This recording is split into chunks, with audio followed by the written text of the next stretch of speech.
제가 가끔씩 보는 TV 프로가 하나 있는데요. TV 프로가 있는데 가끔 보게 되는 TV 프로인데 여러분 서민갑부라고 들어보셨어요? 아시는 분도 계실 거예요. 제가 가끔 이렇게 보는 TV 프로인데요. 여기 보면 뭐 자기 직업에서 뭐 크게 성공을 거둔 사람들 이야기가 막 나옵니다. 근데 제가 그걸 보다 보니까요.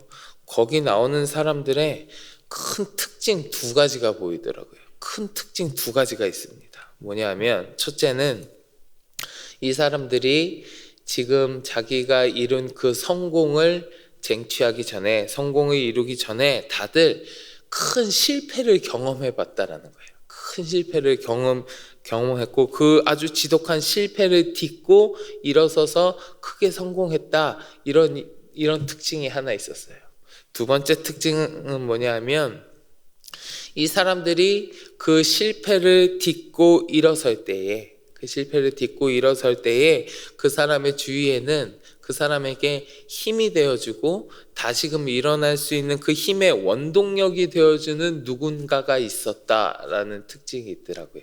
그런 두 가지 특징이 있는 거를 제가 봤는데 오늘 우리가 함께 나눈 말씀이요. 오늘 우리가 함께 나눈 본문 베드로를 중심으로 그 이야기가 진행되고 있는데 이 본문에 나오는 베드로의 모습을 보면서 저는 그 서민갑부에 나오는 사람들의 특징 두 가지를 엿볼 수 있었습니다. 그 특징 두 가지를 엿보고 이 베드로의 이야기가 그 TV 프로그램에서 진행하는 스토리라인이랑 비슷한 흐름이 있네라는 생각을 했습니다.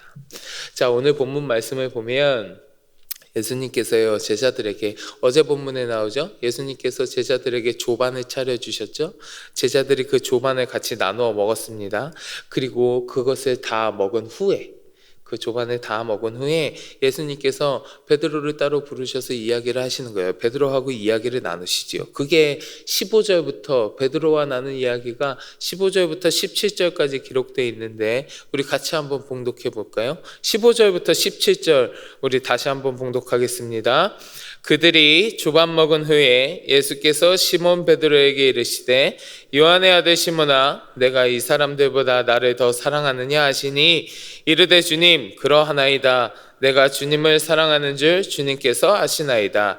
이르시되 내 어린 양을 먹이라 하시고 또 두 번째 이르시되 요한의 아들 시몬아 내가 나를 사랑하느냐 하시니 이르되 주님 그러하나이다. 내가 주님을 사랑하는 줄 주님께서 아시나이다. 이르시되 내 양을 치라 하시고 세 번째 이르시되 요한의 아들 시몬아 내가 나를 사랑하느냐 하시니 주께서 세 번째 내가 나를 사랑하느냐 하심으로 베드로가 근심하여 이르되 주님 모든 것을 아시오매 내가 주님을 사랑하는 줄을 주님께서 아시나이다. 예수께서 이르시되 내 양을 먹이라. 아멘. 자, 지금 주님께서 차려주신 그 조반을 먹었던 이 자리에는요, 같이 그 조반을 나눈 제자들이요, 베드로 한 명만 있는 게 아닙니다. 베드로 한 명만 있는 게 아니에요. 베드로를 포함해서 7명의 제자들이 예수님과 함께 했고요. 그 7명의 제자들이 예수님께서 차려주신 조반을 함께 먹었습니다. 같이 먹었다고요. 같이 먹었는데 그 후에 예수님께서는 그 자리에 있는 모든 제자들에게 공통적으로 이야기하신 게 아니라 베드로에게 따로 베드로와 1대1로 이야기를 나누신 거예요. 그럼 예수님 왜 그러셨을까? 왜 예수님은 거기 7명이나 되는 제자들이 있는데 왜 베드로와 따로 이야기를 나누셨을까? 아마도 그건요, 베드로에게는 다른 제자들이 가지고 있지 않는 해결해야 하는 문제가 있기 때문에 그럴 겁니다. 다른 제자들에게는 없는 베드로가 해결해야 하는 다른 문제가 있기 때문에 그랬을 거예요. 여러분, 요한복음 13장 37절에 보면 이렇게 기록되어 있습니다. 베드로가 이르되 주여 내가 지금은 어찌하여 따라갈 수 없나이까? 주를 위하여 내 목숨을 버리겠나이다. 또 마태복음 26장 33절에도요 이렇게 얘기해요. 베드로가 대답하여 이르되 모두 주를 버릴지라도 나는 결코 버리지 않겠나이다. 베드로는요 예수님의 공생의 기간 동안에 예수님한테 내가 죽을지언정 내가 죽을지언정 주님을 버리지 않겠습니다.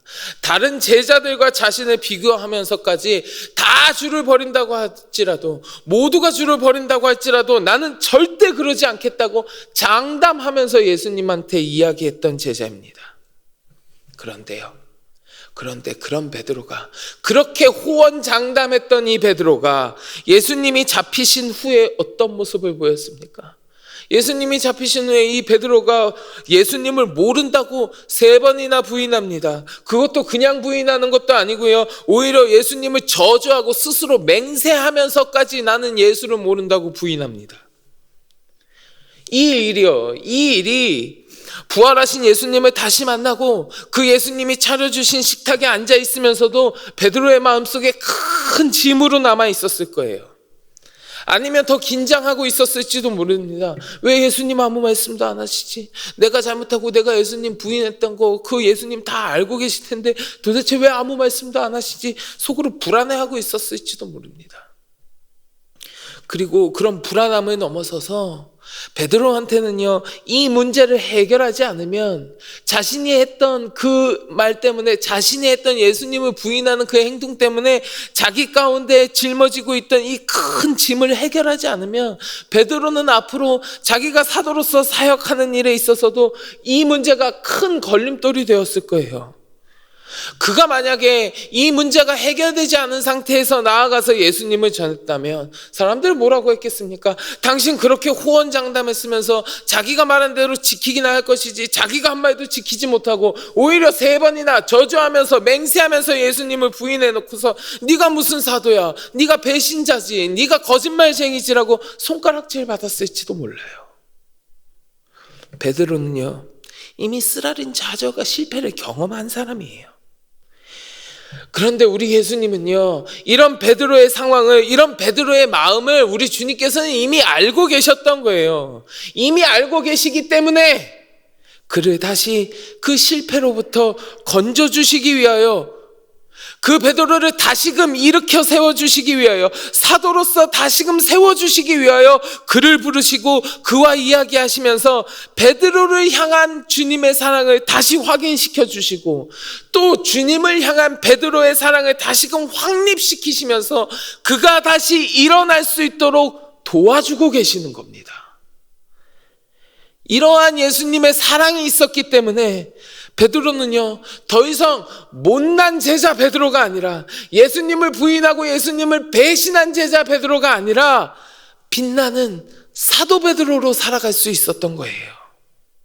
주님을 위하여 그 삶을 헌신하고 사도로서 복음을 전파하며 맡겨주신 사명을 온전히 감당하는 참된 제자로 다시금 설 수 있도록 우리 주님께서 도와주고 계시는 겁니다.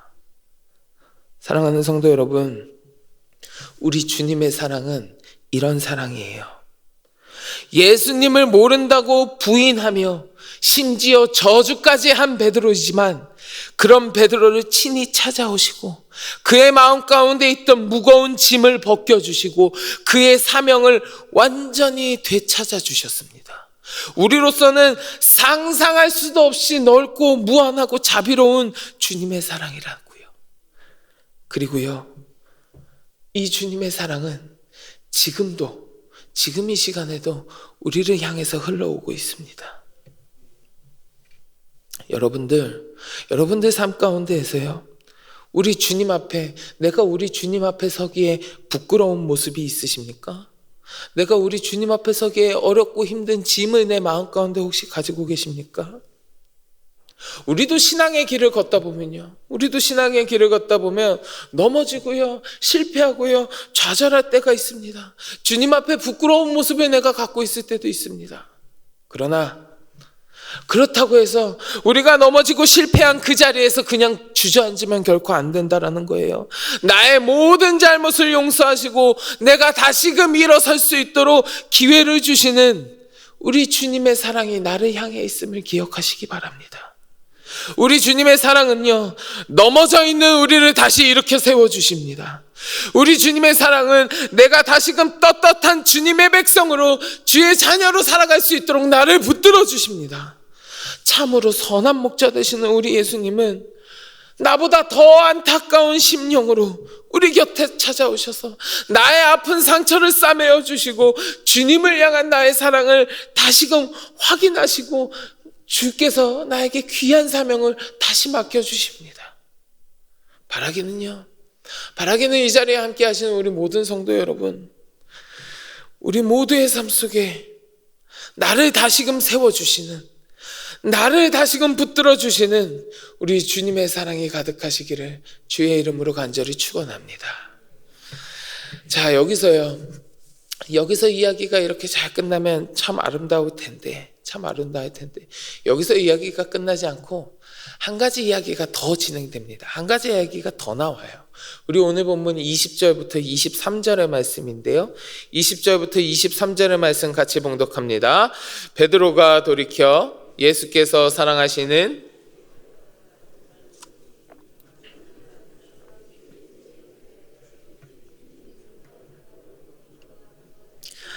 이에 베드로가 그를 보고 예수께 여짜오되 주님, 이 사람은 어떻게 되겠사옵나이까?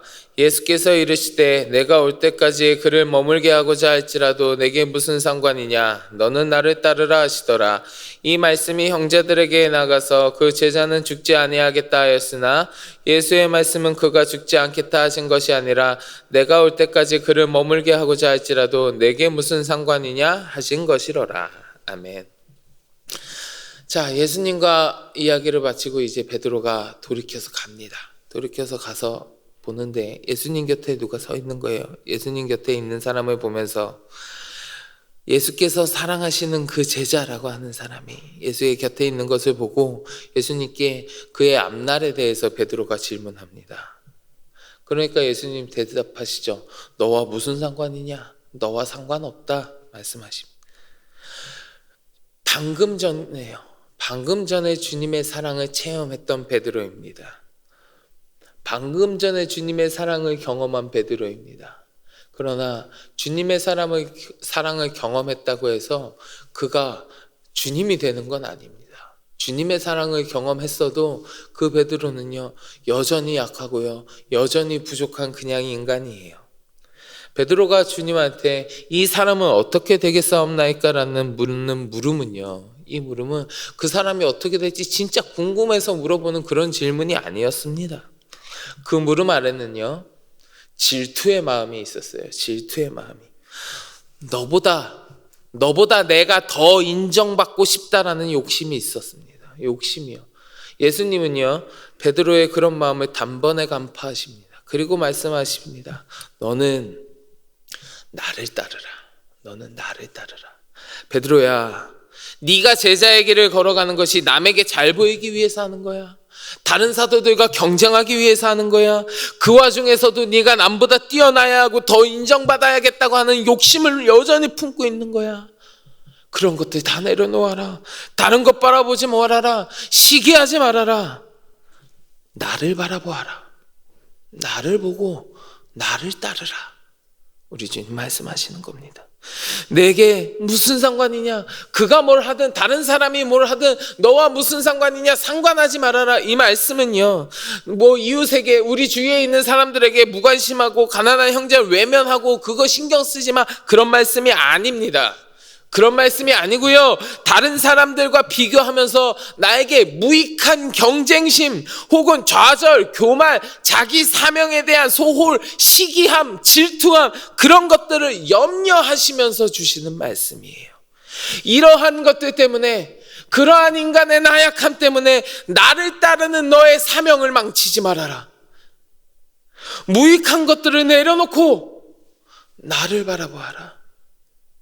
그 무익한 것에 너의 사명을 흐트러뜨리는 그 무익한 것에 빠지지 말고 나를 바라보아라, 나를 따르라 라고 말씀하시는 거예요. 너와 무슨 상관이냐? 너는 나를 따르라. 끝까지 끝까지 베드로를 위하여 사랑으로 가르침을 주시는 우리 주님의 모습이에요. 베드로의 그 이야기를 들으시면서 예수님께서는 크게 꾸중하실 수도 있었습니다. 너의 그 엄청난 마음의 무거운 짐을 내가 큰 사랑으로 지금 그 마음의 무거운 짐을 벗겨주고 너를 사도로서 내가 다시 세워주었는데, 방금 전에 내가 그렇게 얘기하는데 너는 여전히 시기하고 있고 너는 여전히 질투하고 있구나. 너 구제불능이구나. 내가 너를 어떻게 하니? 너는 이제 사도로서 설 수 없다. 꾸중하시고 꾸중하셔도 할 말 없습니다. 그러나 예수님은 그러지 않으셨다라는 거예요.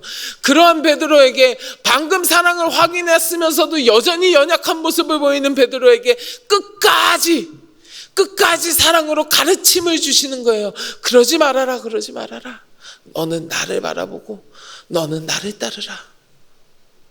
끝까지 사랑으로 대해주시는 우리 예수님의 모습을 우리가 엿볼 수 있습니다. 사랑하는 성도 여러분, 우리가 오늘 본문 말씀을 통하여서요, 우리는 다시금 정말 한이 없는 주님의 사랑을 엿볼 수 있었습니다. 실패와 죄악 가운데 무거운 짐에 짓눌려 있는 나를 용서하여 주시고 다시금 일어날 수 있도록 회복시켜 주시는 주님의 사랑을 우리가 보았습니다. 그리고 그러한 사랑을 겪은 후에로, 그러한 사랑을 겪었으면서도 여전히 약함 가운데 있는 우리들을 향하여 끝까지 사랑으로 가르침을 주시는 우리 주님의 모습을 우리가 엿볼 수 있었습니다. 사랑하는 성도 여러분, 여러분들의 삶 가운데 이런 주님의 사랑이 가득하시기를 축원합니다.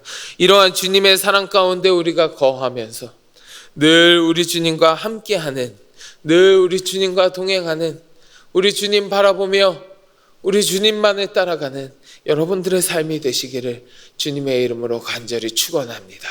우리 같이 기도하겠습니다. 하나님, 내가 무거운 짐 가운데 짓눌려 있다 할지라도 주님의 사랑은 끝까지 나를 향해 있으시고 나를 회복시키시고 나를 다시금 일으켜주시는 사랑임을 우리가 알았습니다.